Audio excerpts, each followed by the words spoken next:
તો કાલે આપણે જે કાર્ય દ્વારા આંતરિક ઉર્જામાં ફેરફાર કર્યો તેમાં છેલ્લે એક સૂત્ર લાવ્યા હતા કે ભાઈ ડેલ્ટા યુ એટલે કે આંતરિક ઉર્જામાં થતો ફેરફાર એ કાર્ય જેટલો હોય, જે પણ આપણે કાર્ય કર્યો એના જેટલો હોય. હવે એ દરમિયાન મેં તમને એક વસ્તુ કીધી હતી કે જ્યારે પણ આપણે કોઈ પણ જાતનું કાર્ય કરીએ છીએ, માત્ર કાર્ય દ્વારા જ આંતરિક ઉર્જામાં ફેરફાર કરવાનો હોય, ત્રણ રીતે આપણે ફેરફાર કરી શકીએ: દ્રવ્ય, ઉષ્મા અને કાર્ય. હવે આપણે બંધ પ્રણાલી રાખી દઈએ તો ભાઈ દ્રવ્યની આપલે ના થાય. હવે માત્ર કાર્ય દ્વારા જ આપણે આંતરિક ઉર્જામાં ફેરફાર કરવો હોય તો આપણે ક્યુ ને પણ ચેન્જ ના થવા દેવી પડે. માટે મારે એ પ્રણાલીની દિવાલો એવી રાખવી પડે કે એ ઉષ્માનું વહન ન કરી શકે એવી ઉષ્મા અવાહક હોવી જોઈએ. એની આપણે ગઈકાલે ચર્ચા કરી હતી.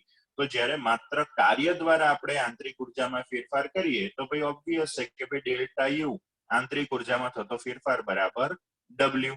પણ આ વખતે આપણી જે પ્રણાલી હતી એની દિવાલો ઉષ્માની અવાહક હોવાથી પ્રણાલીની ઉષ્મા અચળ જળવાઈ રહે છે અને એને લીધે એ પ્રણાલી એને આપણે સમોષ્મી પ્રણાલી એટલે કે ઇંગ્લિશમાં એડિયાબેટિક સિસ્ટમ અને એના પરથી આપણે ડબલ્યુ એડિયાબેટિક એટલે કે સમોષ્મી પ્રક્રમમાં થતું કાર્ય એના જેટલો આંતરિક ઉર્જાનો ફેરફાર હોય એવી આપણે ગઈકાલે ચર્ચા કરી હતી. બરાબર? બધાને ખબર યાદ આવી ગયું?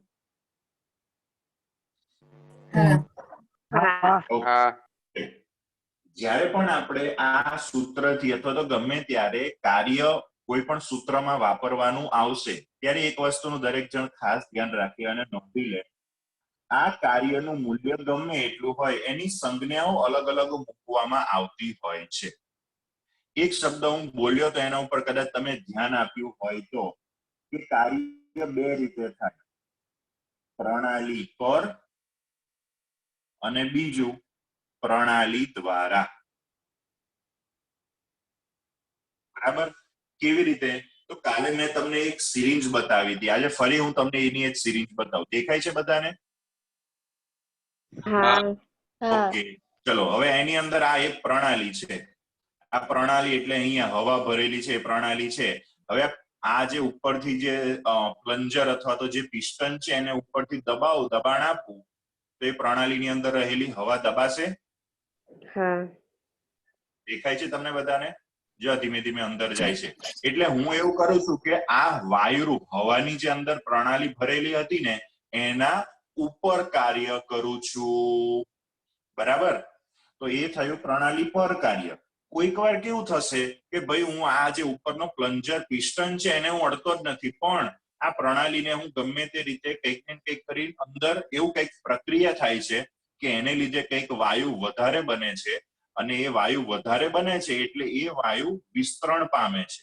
શું થાય છે? વાયુનું વિસ્તરણ થાય છે એટલે કે વાયુ પોળો ફેલાય છે અને એને લીધે એ આ જે પિસ્ટન છે એને ધક્કો મારશે. તો શું મારે એવું કહેવું હોય તો કહેવાય કે આવી પરિસ્થિતિમાં પ્રણાલી દ્વારા કાર્ય થાય છે. કેમ કે કાર્ય એટલે શું? તો કે પદાર્થ પર બળ લગાડવાનું, એટલે કે આ પિસ્ટન ઉપર બળ લગાડવાનું અને પદાર્થ બળની દિશામાં ખસે. પહેલી કન્ડિશનમાં આપણે ધક્કો માર્યો હતો એટલે અંદર જે હવા હતી એ દબાઈ હતી. હવે દબાઈ હતી એના માટે ટેકનિકલ કેમિસ્ટ્રીમાં શબ્દ વપરાય છે, એનું સંકોચન થયું હતું. તો એક યાદ એવું રાખી શકાય કે ભાઈ જ્યારે પણ વાયુરૂપ પ્રણાલી હોય અને પ્રણાલી પર કાર્ય કરવામાં આવે, પ્રણાલીની ઉપર કાર્ય કરવામાં આવે ત્યારે એ પ્રણાલીનું કદ ઘટે છે, પ્રણાલીનું સંકોચન થાય છે. બીજી પરિસ્થિતિ મેં તમને એવી કીધી કે ભાઈ અંદર જે પણ હવા અથવા તો કોઈ પણ પ્રક્રિયકો હશે એમાં કંઈક પ્રક્રિયા એવી થઈ કે એને લીધે એ વાયુનું કદ વધ્યું, એનું વિસ્તરણ થયું, વધારે ફેલાયો. તો એ કન્ડિશનમાં પેલા પિસ્ટન ઉપર જ્યારે બહારની બાજુ બળ લાગે છે તો એવું કહેવાય કે ભાઈ પ્રણાલી દ્વારા કાર્ય થયું. આમ કોઈ પણ પ્રણાલી ઉપર બે રીતે કાર્ય થતું હોય છે. કોઈ પણ કાર્ય બે રીતે થતું હોય છે: પ્રણાલી પર કાર્ય અને પ્રણાલી દ્વારા કાર્ય. અત્યારે આપણે પર્ટિક્યુલર આ બે અલગ અલગ જાતના કાર્ય વિશે જે ચર્ચા કરીએ છીએ ખાસ એ વાયુ સ્વરૂપની પ્રણાલી ઉપર વધારે લાગુ પડતું હોય છે. કારણ કે આપણને ખબર છે કે ભાઈ પ્રવાહી કે ઘન ઉપર તો દબાણની કઈ બહુ અસર થતી છે નહીં, પણ કોઈ પણ રીતે બીજું કોઈ યાંત્રિક કાર્યના બદલે વિદ્યુતીય કે કોઈ પણ કાર્ય જ્યારે પ્રણાલી પર થતું હોય, જ્યારે કાર્ય પ્રણાલી પર થતું હોય ત્યારે કાર્યની સંજ્ઞા જેટલું પણ કાર્ય હોય એ કાર્યની સંજ્ઞા ધન લેવાની.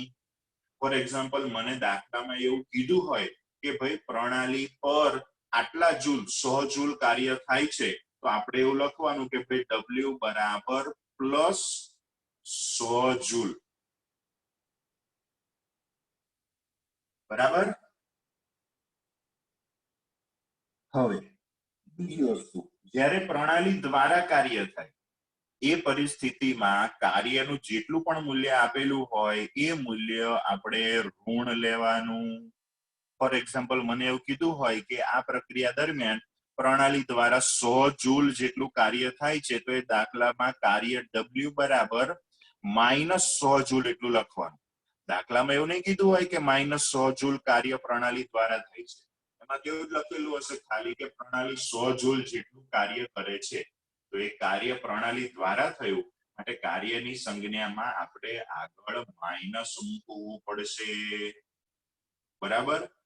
પર્ટિક્યુલરલી જ્યારે હું વાયુ સ્વરૂપની પ્રણાલી માટે વાત કરતો હોઉં તો હમણાં મેં તમને કીધું એમ જ્યારે પ્રણાલી પર કાર્ય થતું હોય ત્યારે વાયુ સ્વરૂપની પ્રણાલીનું સંકોચન થતું હોય છે.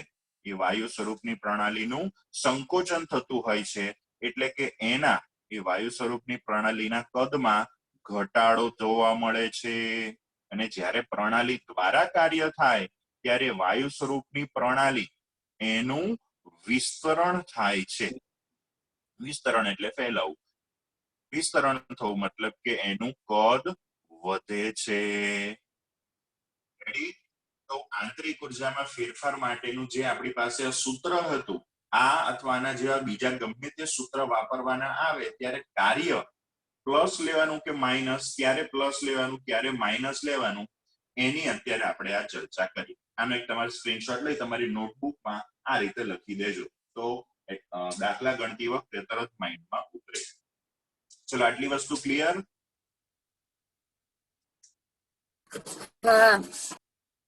ઓકે, ચલો હવે આગળ જઈએ. પ્રણાલીની અંદર એની અવસ્થા બદલવાનો અથવા સોરી આની આંતરિક ઉર્જા બદલવા કઈ રીતે બદલી શકાય?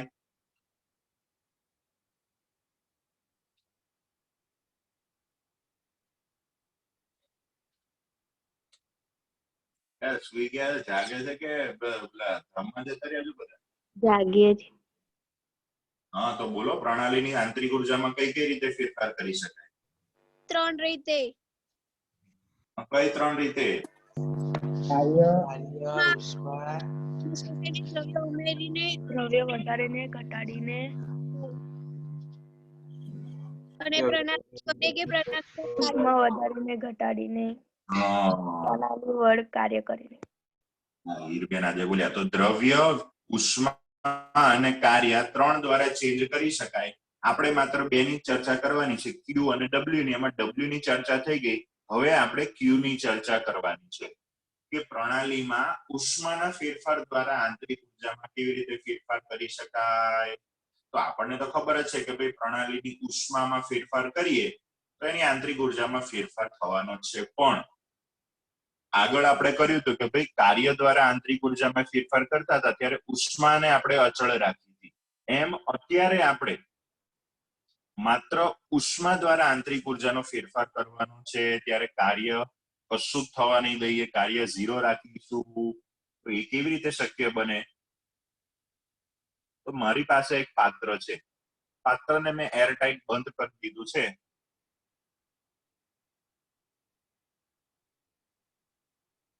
અંદર કોઈક પ્રવાહી ભરેલું છે અથવા તો એની અંદર કોઈક રાસાયણિક પ્રક્રિયા થાય છે, ગમે તે તમે લો, ખાલી પ્રવાહી ભરેલું છે અને એને હું કોઈક સળિયા દ્વારા, પેલો દંડો જે કહીએ ગમે તે રીતે હું એને ગરમ કરું છું. બરાબર? તો A + B = C એ રીતની કોઈ પ્રક્રિયા થાય છે, અથવા તો ગરમ કરવાની ખાલી એક ભૌતિક પ્રક્રિયા થાય છે. હવે આ વસ્તુ થાય છે તો એની ઉષ્મામાં ફેરફાર થશે. જો આપણે એને ગરમ કરતા હોઈશું તો એ પ્રણાલીની ઉષ્મા વધશે અને જો આપણે એને ઠંડી કરતા હોઈએ, ફોર એક્ઝામ્પલ આપણે એને ફ્રીજમાં મૂકી દઈએ તો પ્રણાલીની ઉષ્મા ઘટશે. પણ ધારો કે આપણે એને બહારથી ગરમ કરીએ છીએ, એ રીતે પણ એની ઉષ્મામાં ફેરફાર કરી શકાય. એટલે હા કે ના?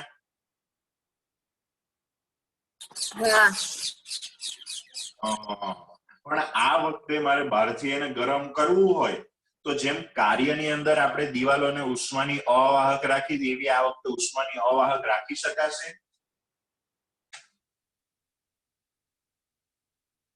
માત્ર કાર્ય દ્વારા આપણે આંતરિક ઉર્જાનો ફેરફાર કરતા હતા ત્યારે આપણે દિવાલોને, પાત્રની દિવાલોને ઉષ્માની અવાહક રાખી હતી. કેમ? તો કે ઉષ્મામાં કોઈ ચેન્જ ના આવે એના માટે. તો એમ અત્યારે આપણે રાખી શકીશું? એ કન્ડિશનમાં તો આપણે પાત્રની દિવાલો ઉષ્માની વાહક રાખવી પડશે. પણ આ જે પણ પાત્રમાં આપણે આ પ્રક્રિયા કરીએ છીએ, ભૌતિક કે રાસાયણિક, એ પાત્રનું કદ v આપણે અચળ રાખીશું. બરાબર? હવે આ પાત્રનું કદ અચળ રાખીએ તો આમાં કોઈ પણ જાતનું કાર્ય ના થાય. તમને થોડું ઓકવર્ડ લાગે, પણ આના પછીનો જે હું ટોપિક લઈશ ને એમાં તમને સમજાય છે, એટલે તરત ક્લિયર થઈ જશે કે ભાઈ કદમાં ફેરફાર ના થાય તો કાર્ય કેમ ના થયું કહેવાય. જો આપણે કોઈ પણ પ્રણાલીનું કદ અચળ રાખીએ તો એ પ્રણાલીમાં થતું કાર્ય 0 હોય. પ્રણાલી દ્વારા ના થાય કે પ્રણાલી પર પણ ના થાય, કદ અચળ રહેતું હોય તો. કેવી રીતે હમણાં પછી જોઈએ. ઇન શોર્ટ, અત્યારે આ કન્ડિશનની અંદર આપણું કાર્ય 0 થઈ ગયું. તો કાર્ય 0 થઈ ગયું એટલે પ્રણાલીની આંતરિક ઉર્જામાં ફેરફાર કેટલો થશે? માત્ર ને માત્ર ઉષ્મા દ્વારા. તો એ કન્ડિશનમાં આપણે કઈ ફોર્મ્યુલા લગાડી શકીએ? ડેલ્ટા યુ બરાબર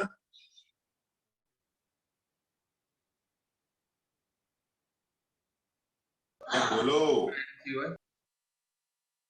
હા, delta U is equal to only Q. જો આપણે કાર્ય દ્વારા કરતા હતા ત્યારે ઉષ્મા અચળ હોતી હતી તો ડેલ્ટા યુ બરાબર ડબલ્યુ લખતા હતા. હવે માત્ર ઉષ્મા ક્યુ ની અંદર ફેરફાર કરીને જ આંતરિક ઉર્જામાં ફેરફાર કરીએ છીએ. કાર્ય ત્યારે 0 છે તો ડેલ્ટા યુ બરાબર કેટલું થશે? ક્યુ. આપણી ચોપડીમાં આ સૂત્ર આપેલું છે, ડેલ્ટા યુ બરાબર ક્યુ. હવે અહીંયા મેં તમને એક વસ્તુ કીધું કે ભાઈ આ પ્રકરણ દરમિયાન આપણે શું કર્યું?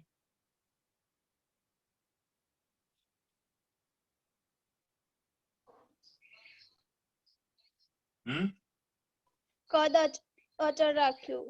હા, કદ અચળ રાખ્યું. તો આગળ અત્યારે તો ખાલી ડેલ્ટા યુ બરાબર ક્યુ એટલું જ સૂત્ર આપેલું છે, પણ આગળ આ જ રીતનું બીજું એક સૂત્ર આપણે તારવીશું. એમાં ડેલ્ટા યુ બરાબર ક્યુ વી એવું આપણે લખીશું.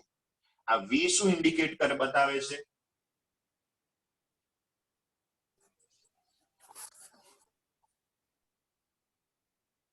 વી શું બતાવે? વી ફોર કદ. વોલ્યુમ, કદ.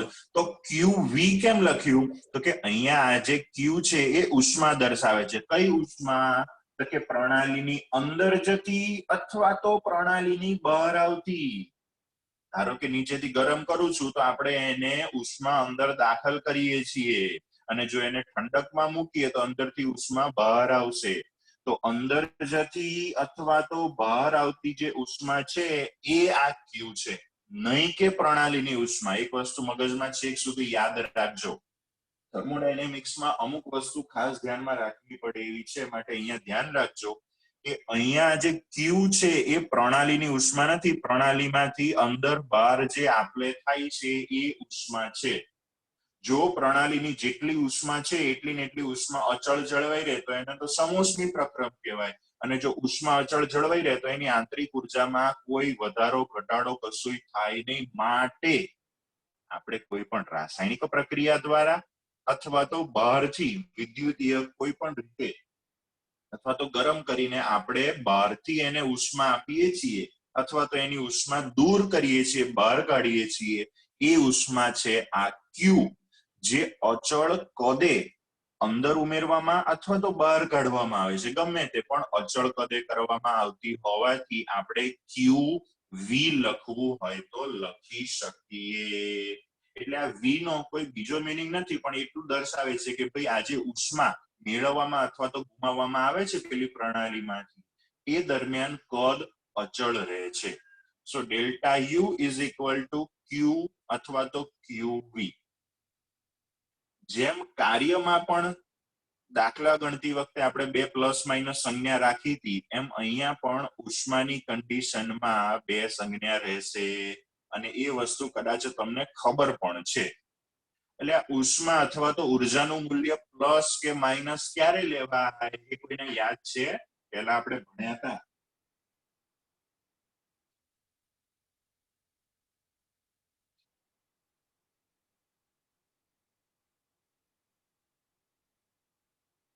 ચલો, ઉર્જાનું મૂલ્ય ધન અને ઋણ પ્લસ કે માઇનસ ક્યારે લેવાય કોઈને યાદ છે?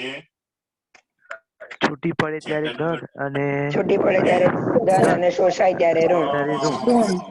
ચેપ્ટરની સ્ટાર્ટિંગમાં જ આપણે જે વાત કરી હતી કે ભાઈ ઉષ્મા શોષક અને ઉષ્મા ક્ષેપક પ્રક્રિયા, તો ઉષ્મા શોષક પ્રક્રિયા માટે આપણે ઉર્જાનું મૂલ્ય ધન લીધું હતું, અને ઉષ્મા ક્ષેપક પ્રક્રિયા માટે ઉર્જાનું મૂલ્ય આપણે ઋણ લીધું હતું. એમ અહીંયા જો પ્રણાલી ઉષ્માનું શોષણ કરતી હોય, એટલે કે પ્રણાલીમાં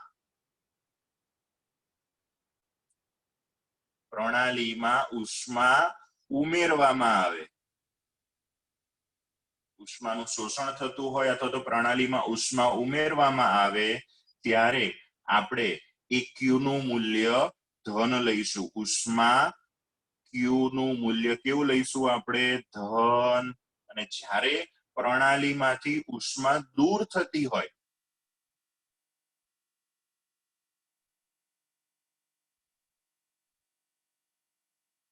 એ પરિસ્થિતિમાં આપણે ઉષ્મા Q નું મૂલ્ય કેટલું લઈશું? ઋણ.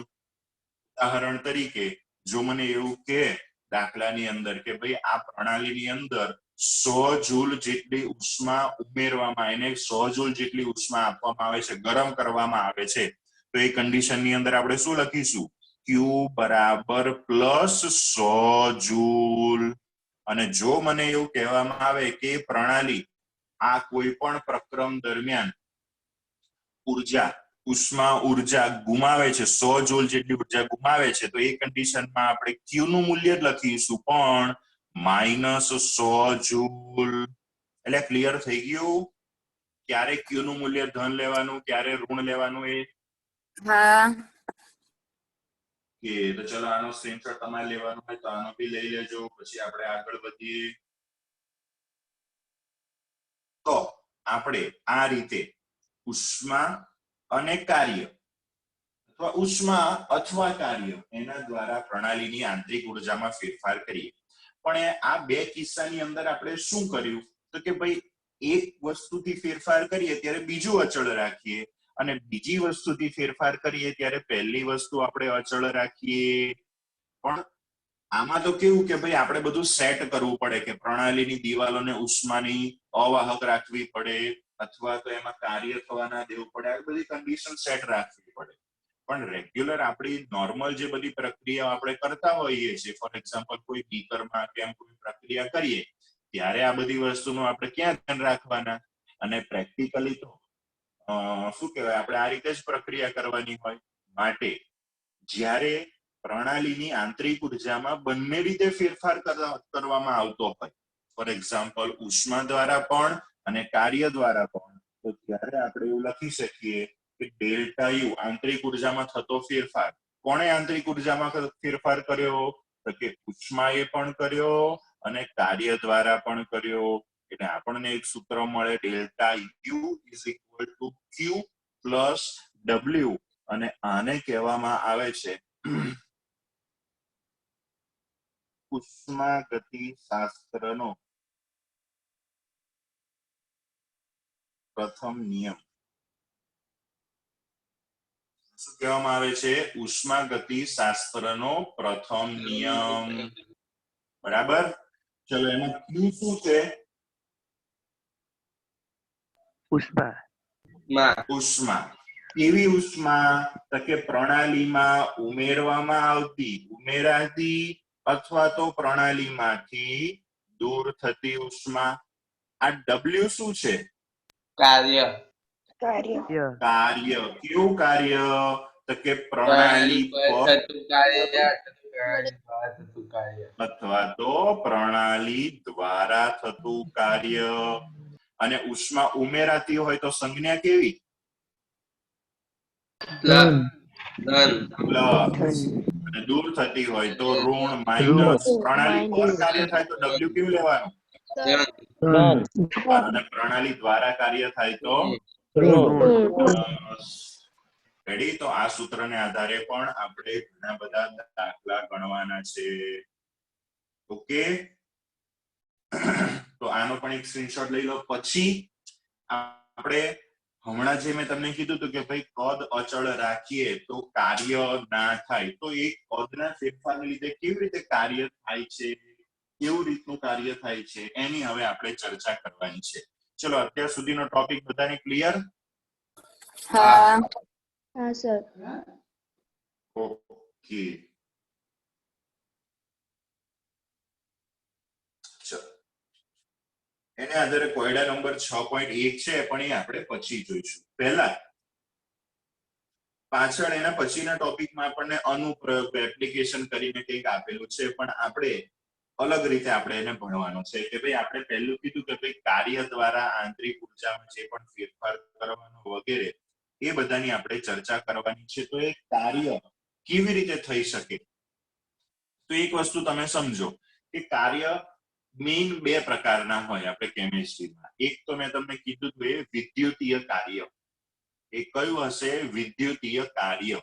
એની વિશે આપણે 12મા ધોરણની અંદર થોડીક ચર્ચા કરવાની આવશે. વિદ્યુતીય કાર્ય વિશેની વિદ્યુત રસાયણ વિજ્ઞાન ચેપ્ટર છે એની અંદર. યાંત્રિકીય કાર્ય માટે પર્ટિક્યુલર અત્યારે આપણે ચર્ચા કરીએ છીએ મિકેનિકલ વર્ક. બરાબર? મિકેનિકલ વર્ક એટલે શું? તો ધારો કે મારી પાસે આ પેન અહીંયા પડેલી છે, તો એ પેન ઉપર હું બળ લગાડું અને પેન બળની દિશામાં ખસે. તો જેવું અત્યાર સુધી આપણે ફિઝિક્સ અથવા તો 9મા 10મા વિજ્ઞાનમાં ભણતા હતા, એવું જે કાર્ય યાંત્રિક કાર્ય કહેવાય, એના વિશે આપણે ચર્ચા કરવાની છે. ઓકે, હવે એના માટે તમને ચોપડીમાં જે આકૃતિ આપેલી છે ને, એ આપણે પેલી સિરિંજ દ્વારા સમજવાનો ટ્રાય કરીએ. આ મારી પાસે એક સિરિંજ છે, તમને દેખાય છે? હા ml ની સિરિંજ છે, એની ઉપર માર્કા કરેલા છે, અંકિત કરેલું છે 1 2 3 4 5 ml સુધી. બરાબર? દેખાય છે તમને બધાને? ચલો,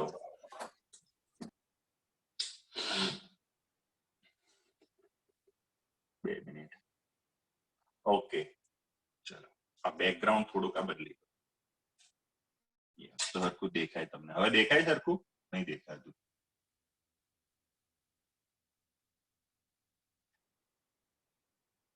ચલો, હવે તમને આ સિરિંજ ખસશે ને એ તમને દેખાશે. ચલો, આપણું ધ્યાન ક્યાં હોવું જોઈએ? તો કે આ જે પિસ્ટન છે ને, એનો આ નીચેનો છેડો છે ને, એના ઉપર હોવું જોઈએ. હવે અહીંયા ઉપરથી જેટલું બળ લગાડીશ એટલું જ બળ અહીંયા નીચે લાગશે. ઓકે, આની અંદર શું છે? આ આપણી આટલી પ્રણાલી છે. અંદર જેટલું આ ભરેલું છે ને, એ આપણી પ્રણાલી છે. અને આ જે પ્લાસ્ટિકનું છે એની દિવાલ છે, અને બાકીનું બધું પર્યાવરણ છે. એટલે થોડુંક તમને યાદ થઈ જાય. હવે હું આના ઉપર બહારથી બળ લગાડું છું. આ પદાર્થ ઉપર બળ લગાડું એટલે પદાર્થ બળની દિશામાં ખસે છે. એટલે ખસતો દેખાય છે?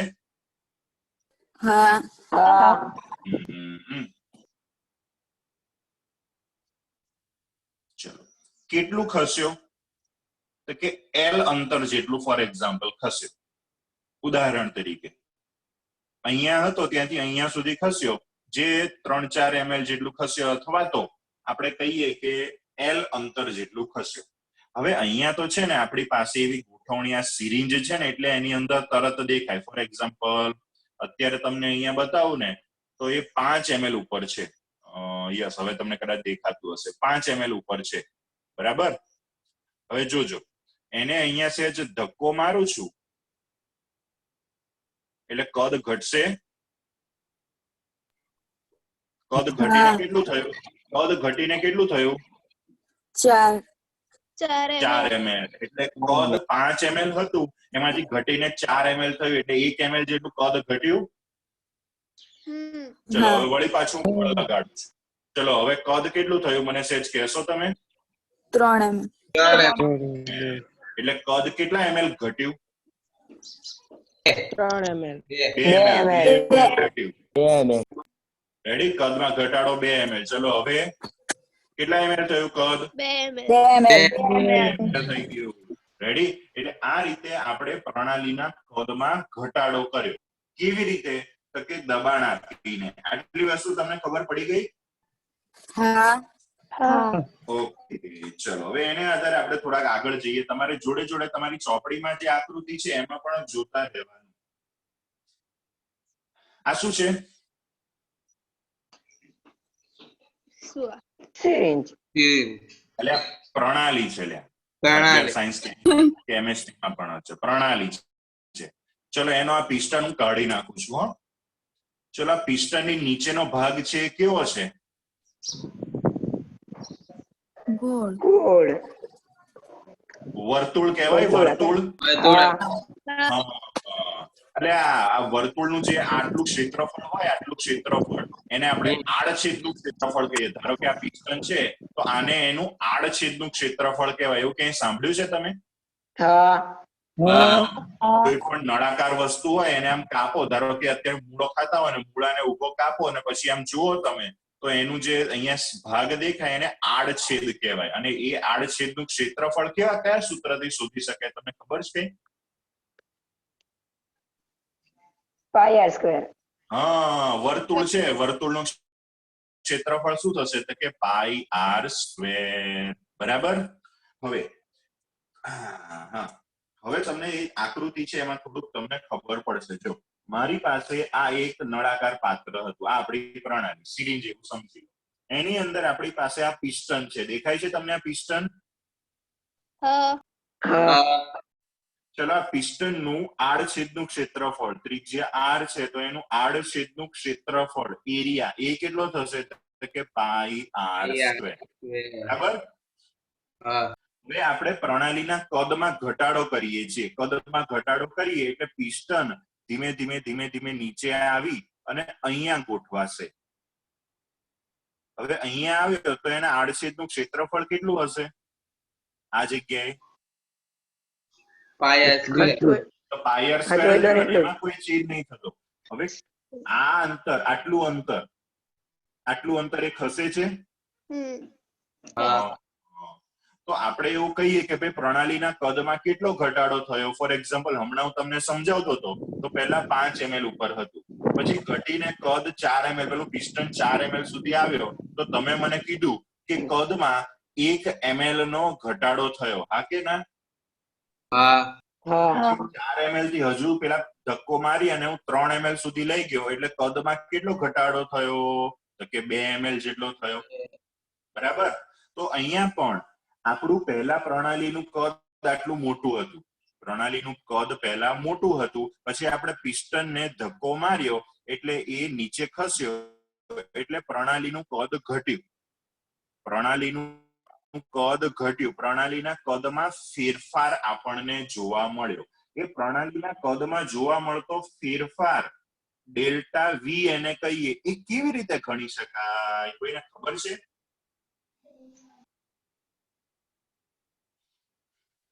ચલો સમજાવું તમને. ચલો પહેલા કદ કેટલું હતું? આટલું હતું. ચલો પહેલાનું કદ એને આપણે કહીએ V1 અને પછી કદ કેટલું થઈ ગયું? તો કે V2 થઈ ગયું. હા કે ના? ચલો V2 કદમાં થતો ફેરફાર V2 માઇનસ V1 કહેવાય.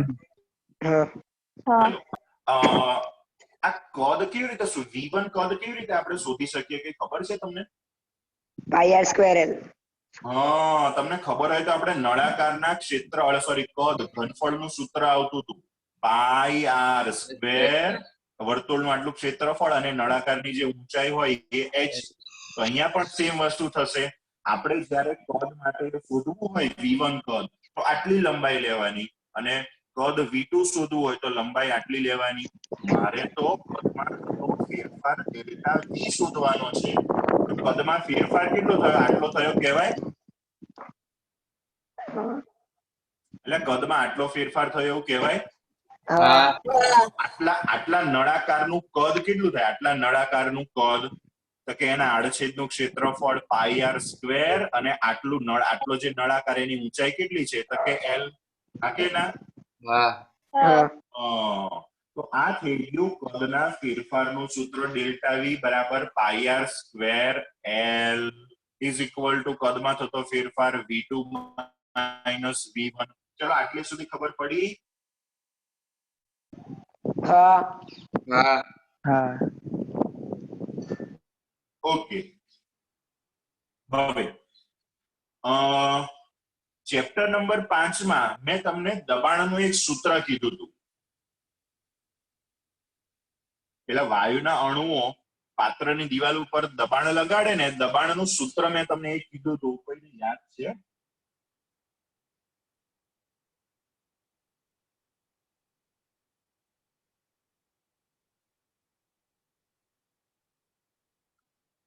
એકમ ક્ષેત્રફળ પર લાગતું બળ, આવું કઈ મેં તમને કીધું હતું.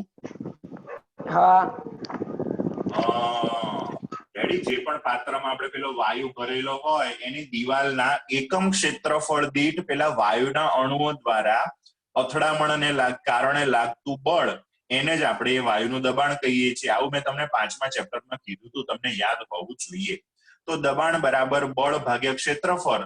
તો બળ બરાબર શું થશે તો કે દબાણ ગુણ્યા ક્ષેત્રફળ. એટલે થાય. હા અહીંયા દબાણ કેટલું છે તો કે આપણે એવું લઈએ કે ભાઈ હું જે બહારથી દબાણ લગાડું છું, બહારનું દબાણ, કેમ કે અહીંયા બે જાતના દબાણ હશે. અંદર જે વાયુ ભરેલો હશે એનું પોતાનું કંઈક તો દબાણ હોય કે ના હોય? હોય. તો એ વાયુનું પોતાનું અંદરનું જે દબાણ છે એને આપણે પી કહીએ, સ્મોલ પી. અને જે બહારથી લગાડીએ છીએ એક્સટર્નલી ઇંગ્લિશમાં કહેવાય, તો એ દબાણને આપણે પી એક્સટર્નલ કહીએ. તો આપણી પાસે આ દબાણનું સૂત્ર છે કે ભાઈ દબાણ બરાબર બળ છેદમાં ક્ષેત્રફળ. તો એના પરથી બળ બરાબર દબાણ ગુણ્યા ક્ષેત્રફળ એવું લખાય. Are you agree with me? Yes or no? Yes Yes. Yes. Thank you very much. ચલો મૂવિંગ સ્ટીલ ફર્ધર. ચલો આ તો એક વાર્તા પતી ગઈ. આપણે શું શોધવાનું છે? કાર્ય. મારા વાલાઓ, આપણે કેટલું કાર્ય થયું એ શોધવાનું છે ને. તો કાર્યનું સૂત્ર શું છે? કોઈને યાદ છે? કાર્ય બરાબર બળ ગુણ્યા સ્થાનાંતર. બળ ગુણ્યા સ્થાનાંતર. બળ લગાડતા પદાર્થ કેટલા અંતર સુધી ખસે છે અથવા તો એનું કેટલું સ્થાનાંતર થાય છે. તો ચલો, બળ બરાબર તો દબાણ ગુણ્યા ક્ષેત્રફળ છે જ. તો એ વસ્તુ અહીંયા મૂકી દઉં કે કાર્ય બરાબર બળ ગુણ્યા અંતર. પણ બળ બરાબર શું? તો કે દબાણ ગુણ્યા ક્ષેત્રફળ, ક્ષેત્રફળ ગુણ્યા અંતર. ચલો હવે આપણે દરેકની સંજ્ઞા મૂકું છું, હા, જોતા રહેજો. કાર્યની સંજ્ઞા શું? ડબલ્યુ. W. ચલો દબાણ, કયું દબાણ? બહારનું દબાણ, બાહ્ય દબાણ, એટલે એની સંજ્ઞા E E external. external. ક્ષેત્રફળની સંજ્ઞા શું થશે? એરિયા. A. અંતર કેટલું કાપે છે પેલું પિસ્ટન? એલ. L. જેટલું અંતર કાપે છે. બરાબર? ઓકે. બાહ્ય દબાણ તો એનું એ જ છે. એ ક્ષેત્રફળ કેટલું છે? પાઈ આર સ્ક્વેર. એના આડછેદનું ક્ષેત્રફળ અને ડિસ્ટન્સ l. આ પાઈ આર સ્ક્વેર ગુણ્યા l. પાઈ આર સ્ક્વેર l બરાબર શું છે? કદમાં થતો ફેરફાર. તો p એક્સટર્નલ ગુણ્યા કદમાં થતો ફેરફાર એટલે કે ડેલ્ટા v. તો આપણી પાસે કાર્યનું સૂત્ર આવી ગયું. કાર્ય w બરાબર p external into delta v.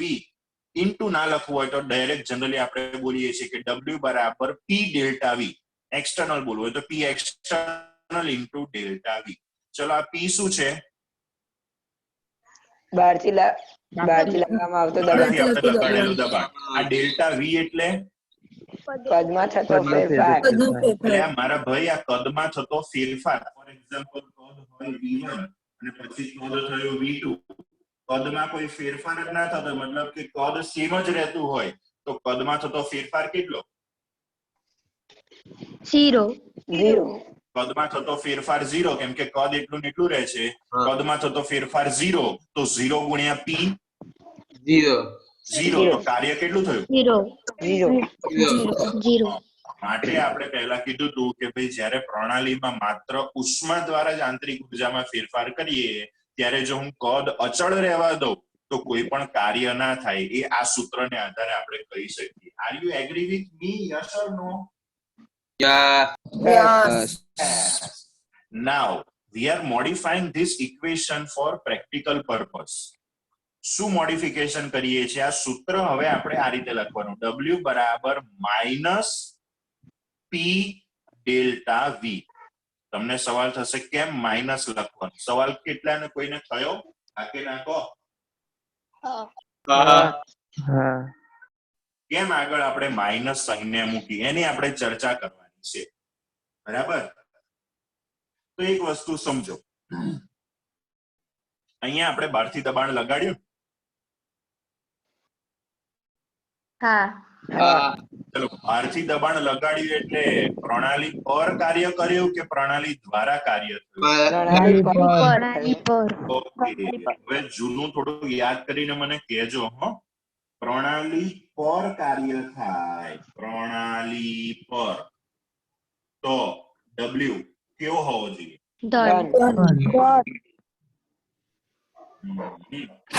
એટલે આ ડેલ્ટા V બરાબર શું છે જો તો સહેજ. V2 minus V1 V2 minus V1. V1 છે. V2 એટલે પછીનું કદ, V1 એટલે પહેલાનું કદ. પ્રણાલી પર કાર્ય કરું છું, બહારથી એના ઉપર દબાણ લગાડું છું, ત્યારે V2 મોટું છે કે V1 મોટું છે? V1 V1 મોટું છે, V2 નાનું છે. નાનામાંથી મોટું બાદ કરીએ તો જવાબ કેવો આવે? minus આવે ઋણ. અને એ જવાબ ઋણ અને આગળ પાછો માઇનસ એટલે W ફાઇનલી કેટલો થઈ જાય? done હા. minus minus plus આપણી જે પ્રણાલીગત સિસ્ટમ છે કે ભાઈ પ્રણાલી પર કાર્ય થાય એટલે કે એના ઉપર બહારથી દબાણ લગાડવામાં આવે, મીન્સ એ પ્રણાલીનું સંકોચન જ્યારે થતું હોય એ પરિસ્થિતિમાં W નું મૂલ્ય ધન લેવાનું અથવા તો ધન આવવું જોઈએ. એ લાવવા માટે આપણે આગળ સંજ્ઞા શું મૂકી? એ જ રીતે જો આ પ્રણાલીનું વિસ્તરણ થતું હોય તો એ પરિસ્થિતિમાં પછીનું કદ મોટું હશે. પ્રણાલીનું વિસ્તરણ થાય, કદ વધે, તો પહેલા કદ હતું એના કરતા પછીનું કદ વધે, તો એ પરિસ્થિતિમાં V2 મોટો હશે અને V1 નાનો હશે. એટલે મોટામાંથી નાનું બાદ કરીએ તો જવાબ ધન આવે. V2 minus V1, delta V નો જવાબ ધન, પણ આગળ સંજ્ઞા ઋણ છે એટલે કાર્ય કેવું મળશે? ઋણ. તો એ તો આપણે કહીએ છીએ કે ભાઈ જ્યારે પ્રણાલી દ્વારા કાર્ય થાય એટલે કે પ્રણાલીનું વિસ્તરણ થતું હોય ત્યારે કાર્ય ઋણ આવવું જોઈએ. એટલા માટે આપણે સંજ્ઞા આગળ માઇનસ મૂકેલી છે. ચલો, બધાને ક્લિયર થઈ ગયું આ બધી વસ્તુ આટલી કાર્ય દ્વારા કેવી રીતે? ઓકે, તો ચલો આનો આટલો સ્ક્રીનશોટ લેવો હોય તો લઈ લો. પછી થોડોક આગળ આપણે ટોપિક સ્ટાર્ટ કરીએ. થોડુંક અત્યારે તમને સમજાવું, પછી આગળ જઈશું.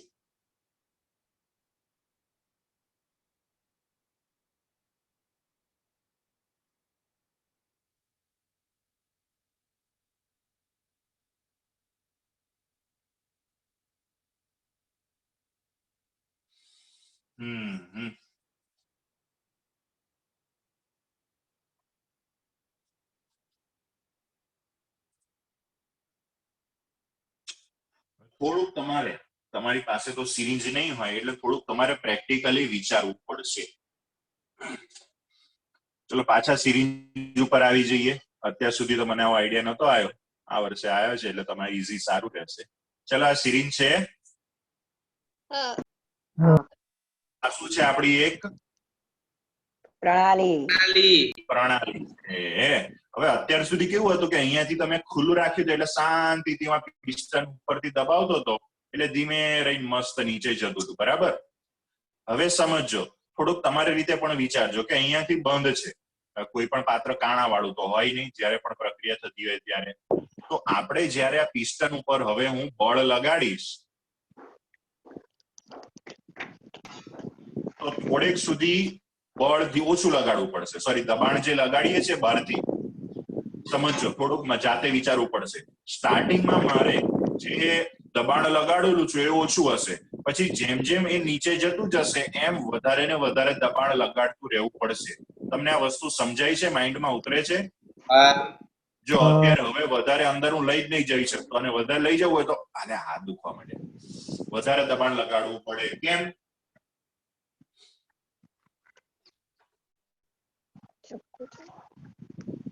કેમ એવું થયું? વાયુ પણ દબાણ તો લગાડે જ છે ને. રેડી? વાયુના અણુઓ છે, આપણે બહારથી દબાણ લગાડીએ છીએ એટલે વાયુના અણુઓ નજીક આવશે, પણ જેમ જેમ નજીક આવશે એમ એનું પોતાનું કંઈક દબાણ તો હશે કે નહીં હોય? આપણે બહારથી દબાણ લગાડીએ છીએ પી એક્સટર્નલ, પણ વાયુનું પોતાનું અંદરનું દબાણ એને કહેવાય પી ઇન્ટરનલ. બહારનું દબાણ એટલે પી એક્સટર્નલ અને વાયુનું પોતાનું અંદરનું દબાણ પી ઇન્ટરનલ. પણ આપણે પી ઇન્ટરનલ એવું નહીં લખતા, ચોપડીમાં એવી રીતે આપેલું છે એટલે ખાલી આપણે અંદરના દબાણને પી તરીકે લખીએ છીએ. તો અહીંયા હું એક વસ્તુ એવી કહી શકું કે ભાઈ આપણે પિસ્ટન ઉપર દબાણ લગાડીને જે પણ કાર્ય કરીએ છીએ એ કાર્ય કરતા હોય એ દરમિયાન શું દબાણ અચળ રહે છે? છેક સુધી દબાણ અચળ રહે કે ના? દબાણ છેક સુધી અચળ રહેતું નથી, એ બદલાયા કરે છે. માટે આપણે દરેક માટે અલગ અલગ કરવું પડે. એટલે જો સમજો, ફરી પાછું સિરીંજ દ્વારા તમને સમજાવવાનો ટ્રાય કરું. ચલો, અત્યારે કદ કેટલું છે સેજ જોઈને મને કહો તો.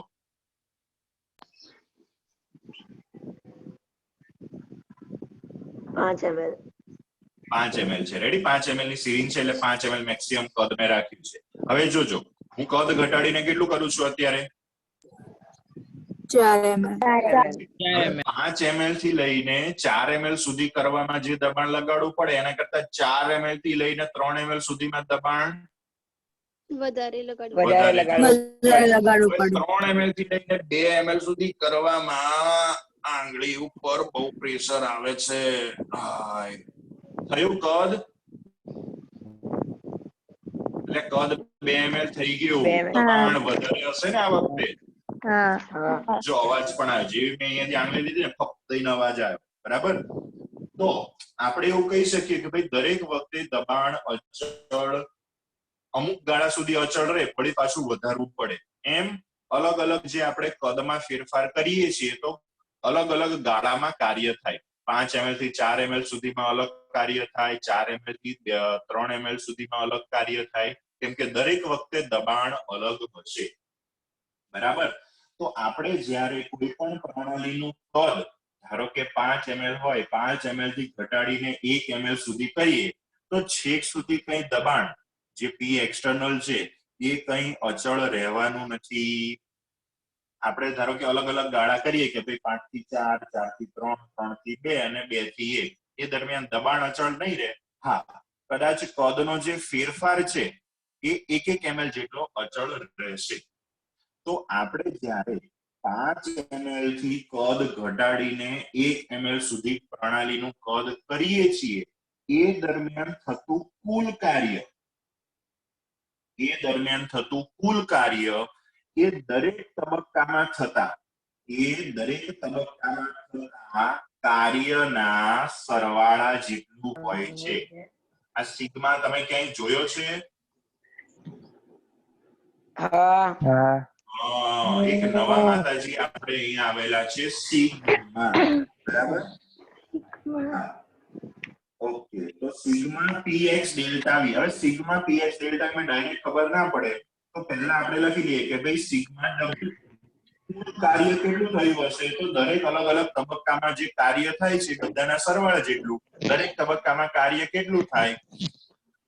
તો કે દબાણ અને કદના ફેરફાર મસ્ત પવન આવે છે. બરાબર. હવે આપણી જે સિસ્ટમ પ્રોપર ચાલે એના માટે આપણે આગળ સંજ્ઞા શું મૂકીએ છીએ? માઇનસ.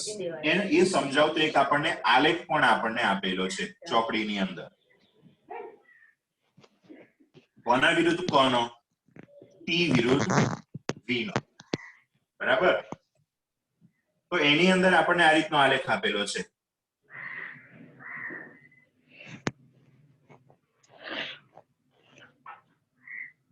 દબાણમાં ફેરફાર કરીએ, દબાણ જો અહીંયાથી શરૂ કરીએ, દબાણ વધારીએ તો કદ ઘટે. અમુક ટાઈમ સુધી દબાણ વધારતા રહીએ, દબાણ વધાર્યું પછી કદ ઘટવાનું શરૂ થાય. વળી પાછું દબાણ વધારી દીધું એટલે કદ ધીમે ધીમે ઘટવાનું શરૂ થશે. દબાણ વધારી દીધું એટલે કદ ઘટવાનું શરૂ થશે. દબાણ વધારી દીધું એ દરમિયાન કદ ઘટવાનું શરૂ થશે. દબાણ વધારીને અચળ કરી દીધું એ દરમિયાન કદ ઘટવાનું શરૂ થશે. તો જે આપણે અલગ અલગ ગાળા બનાવેલા હતા, અત્યારે આપણે સમજવા માટે અહીંયા સિરીઝના ઉદાહરણમાં 5 ml થી 4 ml 4 ml થી 3 ml આગ લાગી ખબર હોસ્પિટલમાં દેવાંશીબેન ખબર બરાબર નહીં છે. જોયું નહીં પેપર આવે છે હા બરાબર છે. ગુજરાતી. હા દેવાંશીબેન નહીં આ ઈશાબેન છે.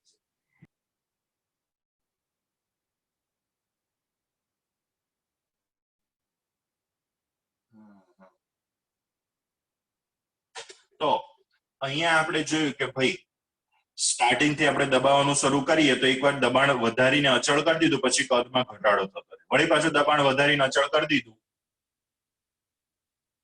તો કદમાં ઘટાડો થશે. એમ અલગ અલગ ગાળા દરમિયાન થતું કાર્ય એ બધા ગાળા દરમિયાન થતા કાર્યના કુલ કાર્ય એ દરેક તબક્કા દરમિયાન થતા કાર્યના સરવાળા જેટલું હોય છે. અને એને માટે બધા કાર્યને એક સાથે લેવા માટે આપણને આ રીતનો એક આલેખ આપેલો છે. બરાબર. મેથ્સમાં આ રીતનું બધું પેલું શું કે આવૃત્તિ વિતરણ ને બધું આવે ને એની અંદર આ રીતની બધી ગણતરી હોય. એની અંદર આપણે બહુ ડિટેલમાં નહીં જતા, પણ આને આધારે આપણે એક બીજો નાનો એક કન્સેપ્ટ ભણવાનો છે.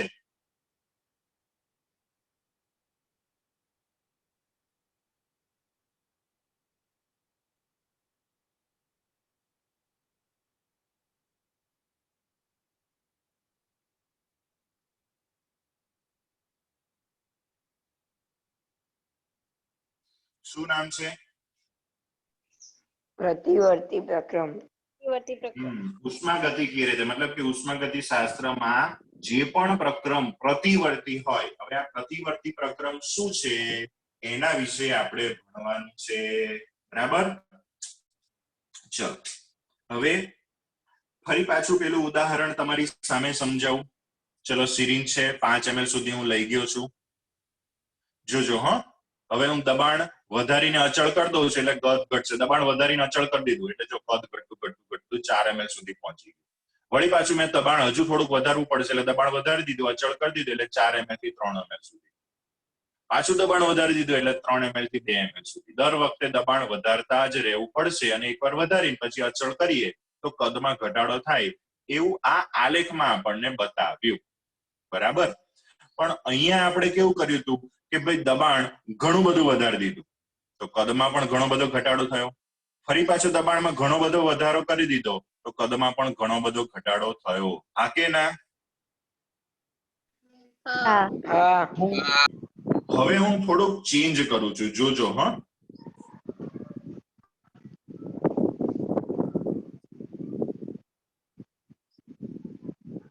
ચલો દેખાય છે ને પ્રોપર હવે?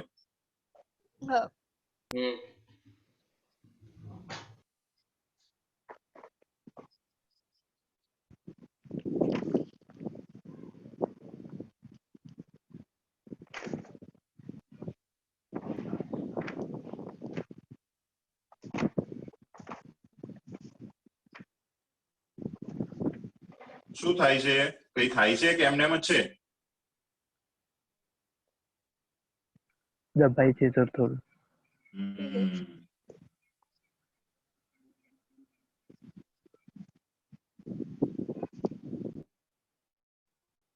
એવું ના મતતા કે સરે વિડીયો સ્લો મોશનમાં કર્યો છે. દબાણ અસર. હમ.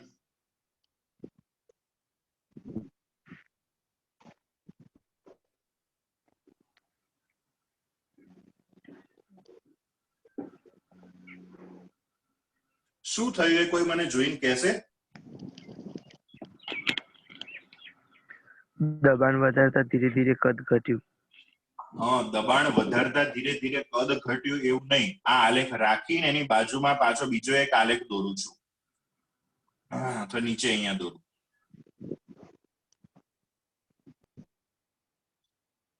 ચલો જોજો અહીંયા શું કરું છું. દબાણ વધાર્યું, કદ ઘટ્યું, દબાણ વધાર્યું, કદ ઘટ્યું, દબાણ વધાર્યું, કદ ઘટ્યું, દબાણ વધાર્યું, કદ ઘટ્યું.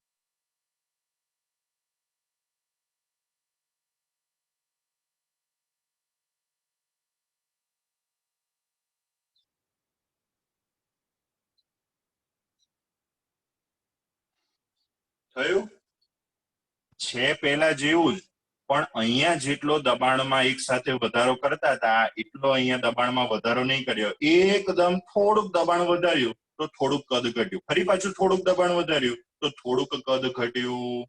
તો જેમ અહીંયા થાય છે એવું અહીંયા પણ થાય છે, પણ અહીંયા જે બાહ્ય દબાણ P એક્સટર્નલમાં જે વધારો થાય છે એ અનંત સૂક્ષ્મ એવો છે. અહીંયા શું શબ્દ વાપર્યો? અનંત સૂક્ષ્મ. ચોપડીમાં એવો શબ્દ વાપરેલો છે. અનંત સૂક્ષ્મ એટલે ઘણા બધા એવા નાના નાના નાના નાના દબાણમાં વધારા કર્યા અને એના દ્વારા પણ કાર્ય થયું. પણ એ કાર્ય શોધવા માટે સાદું આ સૂત્ર આપણે વાપરી શકાશે નહીં, બીજું સૂત્ર વાપરવું પડશે. પણ એ જોતા પહેલા આપણે આ વસ્તુ સમજવાની છે કે અહીંયા દબાણમાં જે હું વધારો કરું છું એ બહુ થોડો થોડો થોડો થોડો હશે, એટલે કદમાં પણ થોડોક જ વધારો થતો, સોરી, કદમાં પણ થોડો થોડો જ ઘટાડો થશે. આવું જે પ્રક્રમ જેની અવસ્થા જેમાં પ્રણાલીની અવસ્થા બહુ જ ધીમેથી બદલાતી હોય એને પ્રતિવર્તી પ્રક્રમ કહેવાય. અને આ પ્રતિવર્તી પ્રક્રમની બીજી લાક્ષણિકતા આપણે ફરી પાછા જ્યારે મળીશું ત્યારે શાંતિથી સમજીશું. આજના લેક્ચરમાં આપણે આટલું રાખીએ. ફરી આપણે મળીશું. બધાને જય સ્વામિનારાયણ. આજે જેટલું ભણ્યા એ સ્ક્રીનશોટ પાડ્યો તમે એમાંથી લખી લેજો અને ટેક્સ્ટ બુક માંથી પણ આજે જ વાંચી લેજો, નહીં તો નહીં ઉતરે મગજમાં. ચેપ્ટર પૂરું કેવું છે એટલે. ફરી બધા મળીશું. જય સ્વામિનારાયણ. જય